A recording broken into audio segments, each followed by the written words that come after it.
So good morning, good afternoon, good evening. Welcome to this webinar session. I'm Tony Schönenberger. I'm the Executive Chairman of STARS. STARS is a global platform for dialogue to discuss developments which will impact the society as a whole and particularly our businesses in the next couple of years. Today we are continuing our webinar series called "Is this the final end of Pax Americana? Implications for business and society?" And no doubt, we are facing a multitude of disrupting phenomena, particularly in the area of geopolitics and geoeconomics. And no doubt, developments in the US are key for the world as a whole. So today, we have the great privilege to talk to Mona Sutphen. Mona, thank you very much for joining this session. Mona Sutphen is a leading expert on geopolitics and geoeconomics. She has over 20 years of experience advising multinational corporations and investors.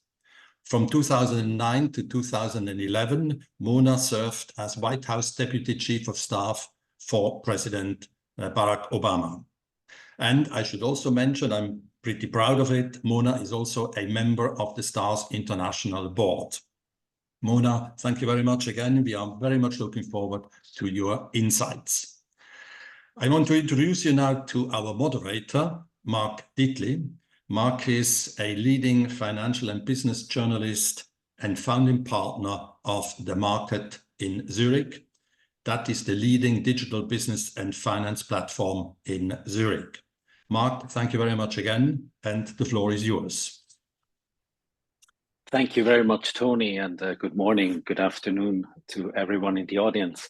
And Mona, thank you very much for taking the time.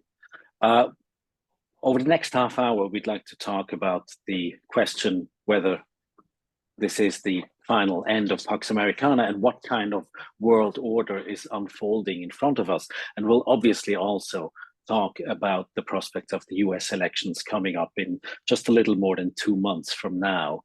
But Mona, just to start, or maybe just as an aside, when you, the audience, when you have a question, just type it in with the Q&A button at any time during our discussion, and I will do my best to weave in your questions where they are fit. So just any time, don't be shy, just type in remarks, questions that you might have, and I will weave them into our discussion. But let's talk about Pax Americana. The last decades, or let's say the decades after World War II, were marked by Pax Americana, which is one might say a somewhat unprecise term for, let's call it, a liberal, rules-based world order that was marked by globalization, that was marked by global trade rising and nations coming together with a common understanding. And now this order over the past few years has become under question. And I'd like to start simply by asking you, Mona, is it the final end of Pax Americana? Are we looking at the start of a new world order? Mm-hmm. So first, thanks, Mark, and thanks, Tony, and thanks, STARS, for hosting me. It's great to be back. What an interesting topic, timely one, needless to say. So Pax Americana, I was just saying in the prep session that I'm not sure if it's necessarily over, but there's no question that the world order has been changing fundamentally, and I actually think it has fractured in a variety of ways over the last 10 to 15 years, but it's now coming to its full fruition where your average person reading the newspaper in the morning can actually see that fracturing occurring. My old days, but 10, 15 years ago, we used to call it the archipelago world, where the world was just actually pulling apart from if it was sifted together into one really tightly connected set of countries and economic systems. To your point, Mark, about globalization, we all were under this impression that the world was kind of fused together, and we'd have this borderless world where goods and services and capital, people would move seamlessly around the world. And obviously that vision has not unfolded. you could start to see the cracks like at least a decade ago, if not longer than that. But what's interesting in the last, I would say, 5 years or so, is that you're starting to see a different version of the way the world interacts start to emerge. It creates risks, it creates opportunities. It's just different. And so I've been struggling for a while to put my arms around exactly how would I define this. And I happened to stumble into an article by Walter Russell Mead, who's a well-known political scientist here in the United States. And he called it the Hamiltonian US version of the world. And when he says that, there's a version of that, I guess, that I agree with, which is that for many years, the United States was engaged in the world in a global enterprise. It didn't really so much to the extent to which the US had a direct national interest in what was going on in the world. It just happened to be the engaged leader who was the cheerleader who would bring people together to solve problems far and wide. As many people around the world have seen, that appetite in the United States has waned over the years, but it's not the norm if you think about US history. The norm in American history has been to be very cautious about where the United States engages, how it engages, and whether or not it's engaged in collaboration with its business community or whether or not it's engaged without its business community. And I would say we're kind of reverting to what I would call actually the immediate kind of post-World War II period, where the US was engaged, obviously, in rebuilding Europe, but there was a common alliance between American industry and the American government in promoting both the way the global markets unfold as well as geopolitics unfold. And so to the extent there are companies and actors who believe that they were global actors, that has become harder and harder to unfold. And you see that playing out in companies around the world. And so I feel like the US is actually leading in a bunch of different directions. But it's no longer the leader, but that has been the case for a very long time. And I think we still have a lot of throw weight in the system. It's very hard to see how major conflicts or major opportunities get taken advantage of without the United States. And it really strains me to come up with another country that could step into those shoes. That's not to say things aren't changing, and in a dangerous way too. Now, the term one most often reads about when describing the world order that's unfolding is a multipolarity or a multipolar world order. Would you say that's an apt term? Is that what's unfolding ahead of us? I mean, by definition, yes, because I would argue maybe it was never really a unipolar world. I mean, the US had more power and more the ability to project power more strongly in the global system in the past. But when I think of multipolar world, that implies that there are different sources of geopolitical strength, different national powers that are driving the system. What I see now is where you started, which is there is really a fundamental divide starting to unfold over whether or not you are, in fact, an open market capitalist society or you are closed market capitalist society. That's really where you see the divide. And when it's closed societally, less civil liberties, less freedoms, or is it more in the traditional way that we think of an open democratic capitalist system? And so it's a political divide. I mean, in the old days, the Cold War, the question was, are we going to have a capitalist system or not? I feel like capitalism has pretty much won that debate. Now it's a function of what is the best political structure in order to foster capitalism and promote your power, project your power globally. That's really where the divide is kicking in. And so, so you see countries aligning with each other if they're less liberal and more aligning with each other if they're more liberal. That's the divide that I see playing itself out, at least right now. Now, obviously, the two great powers are the US on the one hand and China on the other hand, and this is kind of the rivalry that's defining the 21st century. Quite many voices are talking about a Cold War 2.0 or a new Cold War that's unfolding. Again, here, when you hear that term, is that an appropriate term to describe what's happening between the US and China, a new Cold War? So I understand why people say that term in that way, because there are certainly undertones as you start to see two major powers with obviously different political systems misaligned in terms of what we're trying to achieve, certainly geopolitically trying to achieve. So I understand why people would say that. It's a shorthand, I think. for the big fracture that I just talked about. But I don't know that it's entirely accurate because our economies are very, very deeply intertwined. Um, and the rest of the world order is still deeply intertwined. And I don't see us going back to what I would call like the Cold War divisions of the 1950s, where there's the risk of hot war between a whole group of countries globally, right? That said, I do see a lot of tension, obviously, in the U.S.-China relationship, and it's hard to see what the trajectory could be.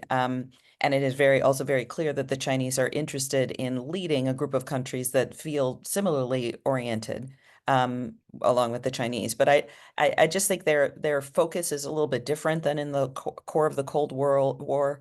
I think the Russians have a different perspective as well. So it's a little less fused the way than it was back in the 1950s and 60s. And so it's not exactly right, but I understand why there's undertones that are similar. When you say China is trying to align with like-minded countries, would you say that there is an element of ideological conflict between liberal democracies on the one hand and authoritarian regimes on the other hand that might want to try to make, to align and make common cause? Yeah, so I agree. I think there's a big ideological divide. I see it as liberal versus illiberal is the way I would think of the divide, because again, the capitalist underpinnings of the economies are very similar. I do see though that the ideological differences are what are fusing several of countries together. But what's interesting about it is that because they're trying to resist the interests of the United States, or are they trying to promote that world order globally the way it was during the Cold War? So I don't see a huge interest in the part of the Chinese, for example, in its engagement in Latin America to try to change Latin American countries and topple them and turn them into non-democracies. I see the Chinese pushing into whether it's sub-Saharan Africa or whether it's Latin America to gain commercial and political advantage, but not necessarily to change those societies at their core. So that's why I say it's a little bit different than the Cold War. Now, this rivalry between the US and China is obviously playing out on several levels. We have the trade level, technology level, and security arrangement levels. Now, I remember when Joe Biden was elected, and during the first few months of the Biden administration, there was a summit in Anchorage in Alaska. In the spring of 2021, there were quite some voices who said, okay, after those 4 Trump years with trade wars and so on, we might find a new area of common ground where the US and China could cooperate on quite a constructive level. Now, as it turned out, the Biden administration was just as hard in its policies towards China as the Trump administration was. In terms of technology, it was even harder. Now, looking over the next few years, and not talking about the US election yet, but how will that rivalry play out? Will it just get worse and worse, or will there be areas where the US and China will constructively cooperate? So I'd say I agree with you, and I thought at the time when Biden got elected that people were assuming that we might revert back to an earlier era, but I don't see the impulse for that. In American politics, there's no constituency that is in a forward engaged strategy vis-a-vis China. I think there are a lot of people who certainly don't want us to get into a conflict of some kind, a hot conflict of some kind, but the rivalry itself and the desire to protect intellectual property in the United States, the desire to promote partnerships and supply chains that make the United States more resilient. That's a very, very strong political and economic impulse in the United States. I'd say some of it has to do with the rivalry with China. A lot of it is post-pandemic.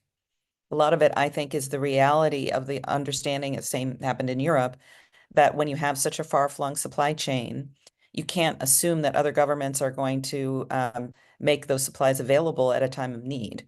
And so I do think the nearshoring impulse is somewhat ideologically driven, but it's also a function of what we all saw during the pandemic and the desire to have some of the core components that you need in order to run your economy closer by, friendlier countries, clearer roles, more rule of law. It just makes everybody feel more secure. So I see it a little bit more of that. And so, no, I don't see that impulse changing.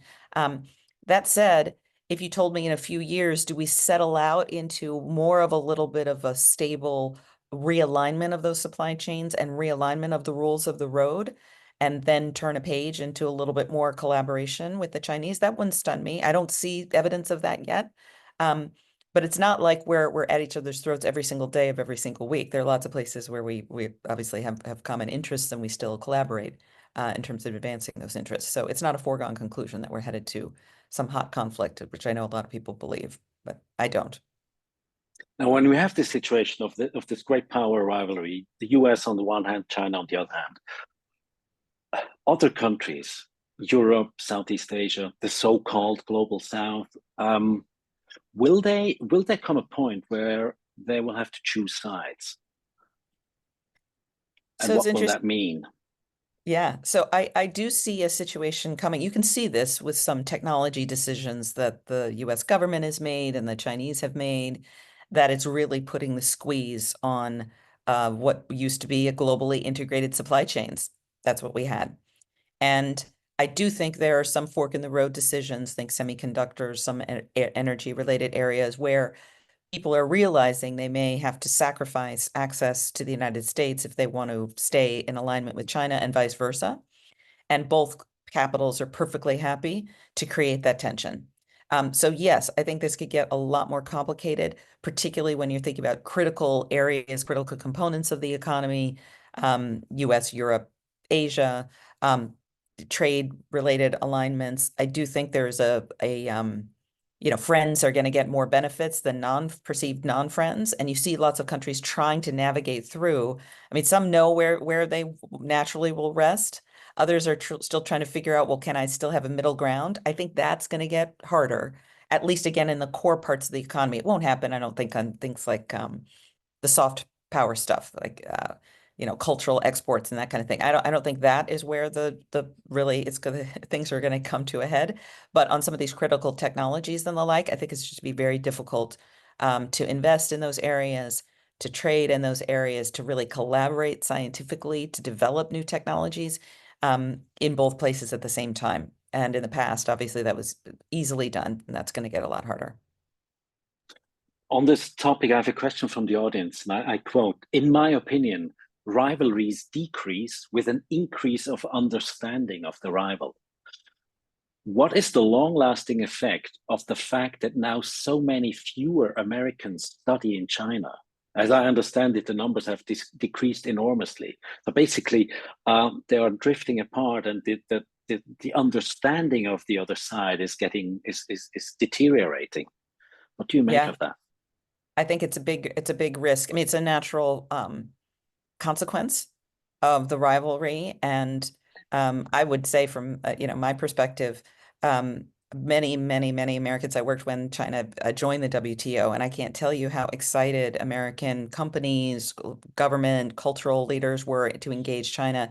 And it's been the vision of what was possible has been a disappointment for many constituencies, which is part of the reason for the source of the rivalry, including the business community was the last group that was very excited about the US-China relationship. And over the years, that's also faded. So it's really, I see it both sides. I mean, colleagues of mine who are business people who try to travel to China, they can't see their former colleagues comfortably anymore. People feel uncomfortable just in the way that they used to interact with their colleagues and friends in China, and vice versa. So, and Chinese students coming to the United States also have declined. And so, yes, this is a natural consequence. I could argue, having studied in China in the early part of my career, that the United States felt like they really understood China, but never really did. So yes, understanding comes from knowing your rivals, but actually knowing them very well. And I would argue that I'm not sure that the United States ever really knew China very well. And so yes, that's going to get a lot harder. But maybe people will get more focused on trying to understand it, particularly as it pulls away more and we pull away from them more. This leads me to the US election. Tim Walz, the nominee for vice presidency, he's fluent in Mandarin, and he studied in China, and he was actually criticized by the Republicans for the fact that he was in China when he was younger, wasn't he? The Democrat National Convention is wrapping up in Chicago today. I mean, obviously, 2 months ago we had Joe Biden versus Donald Trump, and now it's Vice President Kamala Harris versus Donald Trump. Let's talk about Vice President Harris first. During her time as Vice President of Joe Biden over the last 3.5 years, she had quite a low profile, or that's at least what we saw from the outside. She was quite marginalized during the Biden administration. So maybe can you shed some light on her role over the last 3.5 years and what her profile is becoming now? Yeah. So, well, one, I'll say U.S. politics never seems to disappoint, right? So people were set with a certain arc that they thought was happening. And I was just in Chicago actually on Monday, and it's talk about a change in energy is really unbelievable to watch. And I was a little skeptical that Democrats would actually move from Biden along the way. I thought it was necessary earlier, much earlier on. So I was shocked actually, because it's very unprecedented in American politics. But it's not at all shocking that it would end up being Kamala for a variety of reasons, which is she may have a fairly low profile, and she did have a fairly low profile as vice president, but actually a lot of vice presidents have a low profile. It's kind of intentional. So obviously she was the first woman of color vice president. So people had very, very high expectations that she would have a profile and role that would be much more visible. But when you think in history over vice presidents, generally, presidents have a tendency to want a lot of the attention. So I would say from a cheerleader and engager around the country to work on the agenda, she was always front and center on that. So she worked a lot on women's issues and reproductive rights, civil rights, those kinds of issues. One's the kind of criminal justice issues, areas that are very familiar to her from coming from California, and some of the things that she worked on when she was in the Congress.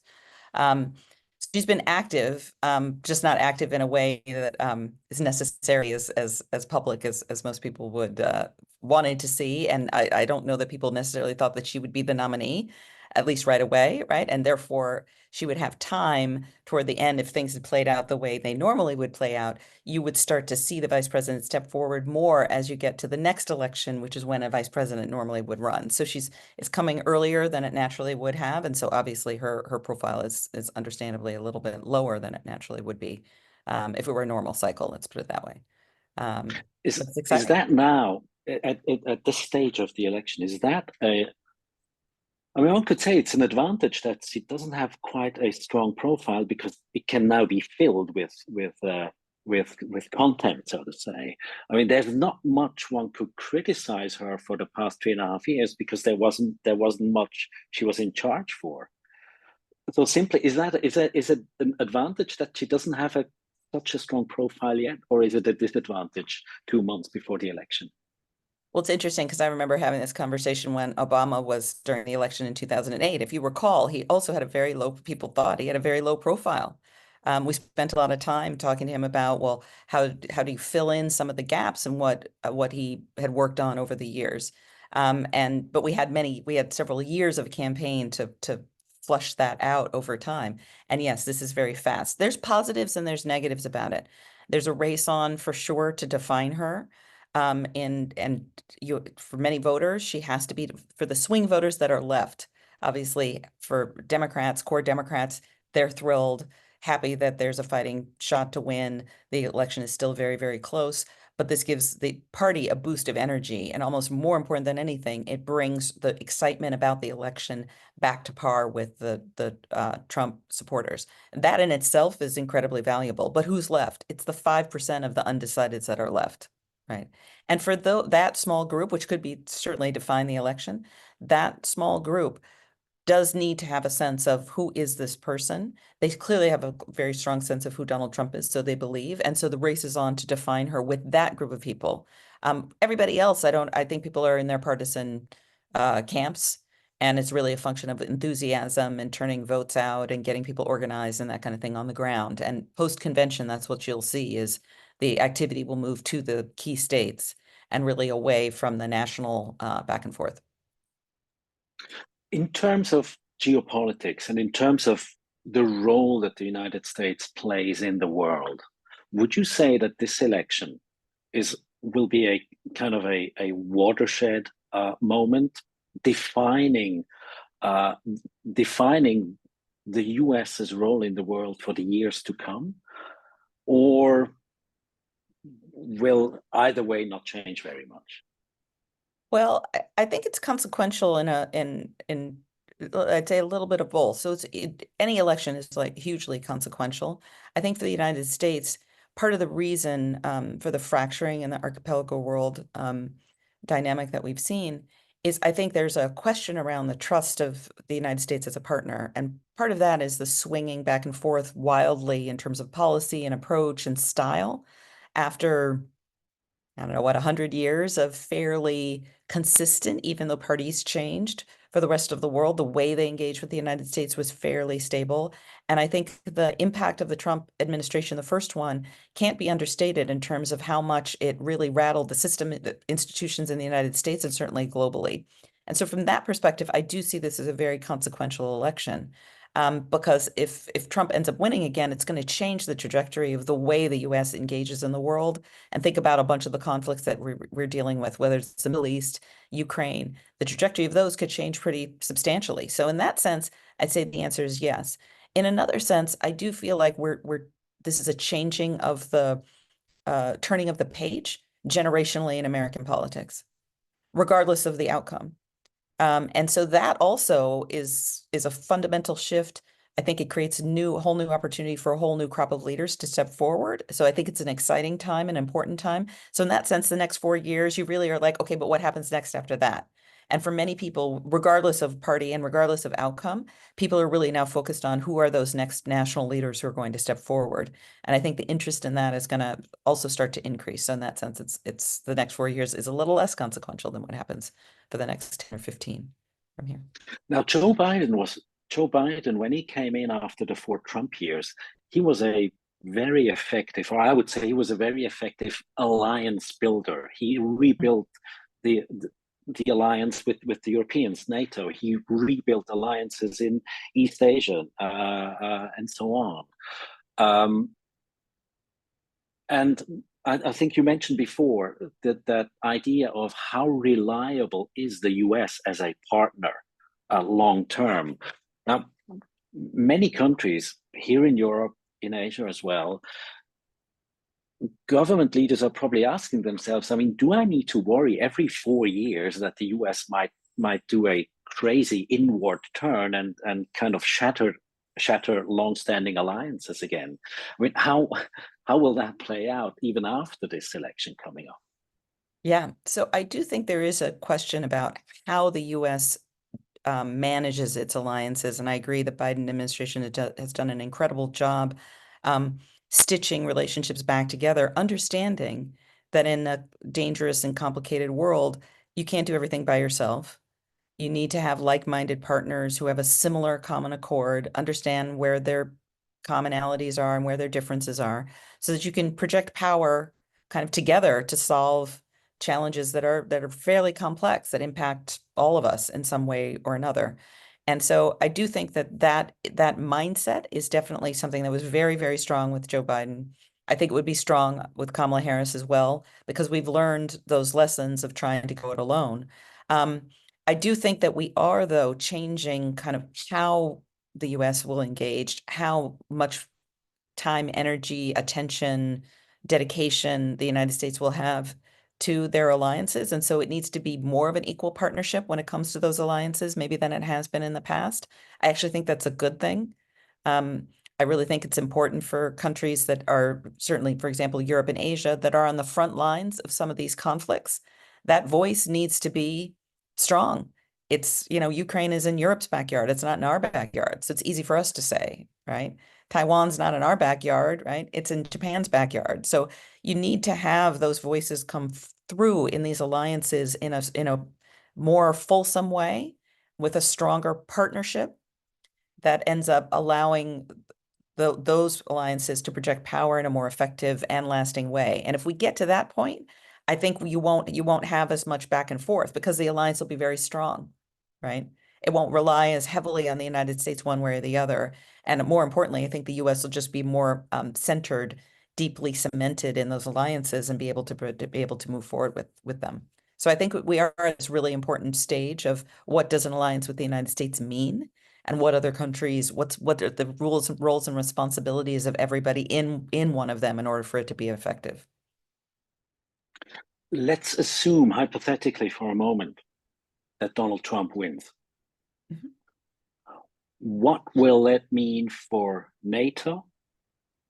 And what will it mean for the US's stance towards Taiwan in the next 4 years? Yeah. So, I mean, I think it's a 50-50 shot as to whether or not Trump is president again or not. I think in the case of Taiwan, in part because of what's been going on in the US-China relationship, I actually don't see as much divergence vis-a-vis the China policy. Obviously, when it comes to Europe and NATO, less clear about where his interests would lie. I think his perspective is I can actually solve the conflict in Ukraine.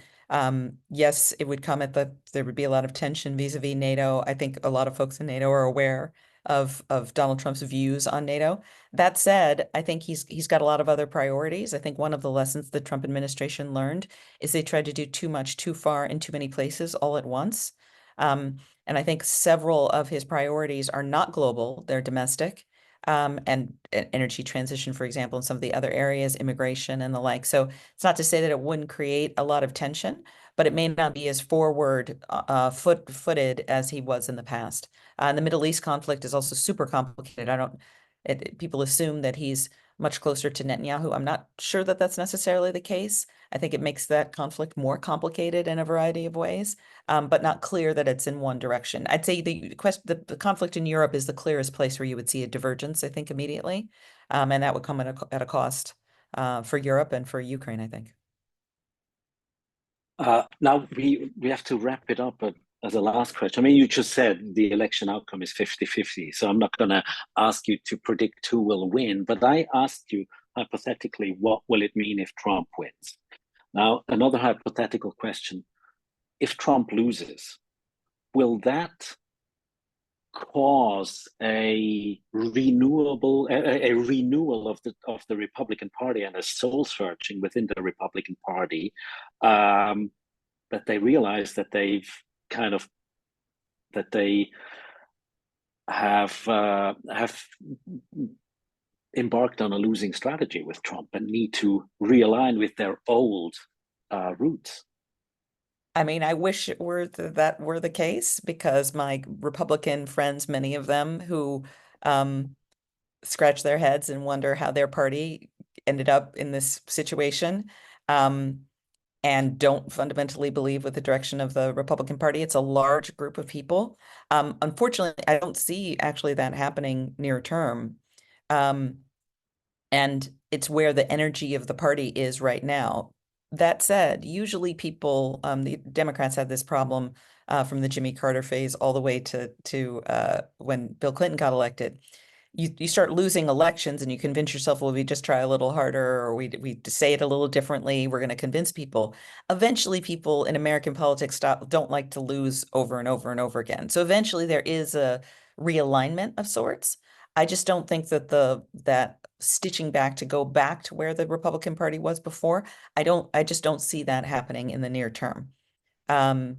It's harder to reconcile the views of what you would consider to be the Republican Party of old with the current group that's dominant in the party. They're just too different, right? I could see a third party emerging before I could see the somehow Republican Party going back to the way it used to be. I don't think that's likely either. I actually think we're more likely to stay in this situation where more and more independents and Republicans start to align with Democrats, and the Republican Party just continues to shrink. That's if Donald Trump loses. If he wins, then that part of the wing is going to have a resurgent boost of energy, and it'll be more of a fight, even fight then for the next five years plus. Okay, certainly exciting times ahead of us. We have to wrap it up here. Thank you so much, Mona, for taking the time to be with us. Thank you in the audience for taking the time as well, and for your questions. It was a pleasure.